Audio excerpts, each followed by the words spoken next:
समय पहले की बात है। गंगाधर नाम का एक व्यापारी था जिसकी लोहे की चीजें बनाने की वर्कशॉप थी। कभी कभी उनका बेटा रमेश भी काम को समझने के लिए उनके साथ वर्कशॉप में आता था।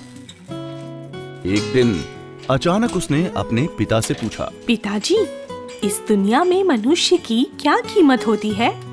गंगाधर हैरान होते हुए बोले, बेटे, एक मनुष्य की कीमत आंकना बहुत मुश्किल है। वो तो अनमोल है। क्या सभी बराबर कीमती और महत्वपूर्ण है? हाँ बेटा। रमेश अभी भी कुछ असमंजस में था। वो कुछ समझा नहीं और उसने फिर सवाल किया, तो फिर इस दुनिया में कोई गरीब तो कोई अमीर क्यों है? किसी की कम रिस्पेक्ट तो किसी की ज्यादा क्यों होती है? सवाल सुनकर गंगाधर कुछ देर तक शांत रहे और फिर रमेश से स्टोर रूम में पड़ा एक लोहे का रॉड लाने को कहा।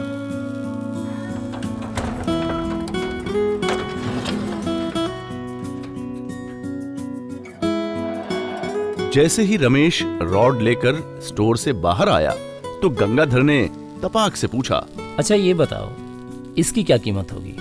200 रुपए। और अगर मैं इसके बहुत सारे छोटे छोटे कील बना दूं तो इसकी क्या कीमत हो जाएगी? मेरे हिसाब से तब तो ये और महंगा बिकेगा, लगभग 1000 रुपए का। और अगर मैं इस लोहे से घड़ी के बहुत सारे स्प्रिंग बना दूं तो?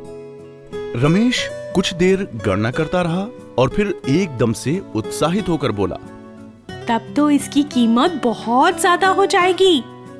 बिल्कुल ठीक। तो बेटे, इसी तरह मनुष्य की कीमत इसमें नहीं है कि वो क्या है, बल्कि इसमें है कि वो अपने आप को क्या बना सकता है। रमेश अपने पिता की बात समझकर मुस्कुराया और अपने पिता के गले लग गया। अक्सर हम अपनी और अपने जीवन की सही कीमत आंकने में गलती कर देते हैं। हमारा जीवन अनंत संभावनाओं से भरा है। कभी हमारी परिस्थितियां हमारे मुताबिक नहीं होती, लेकिन इससे हमारे जीवन का महत्व कम नहीं होता है।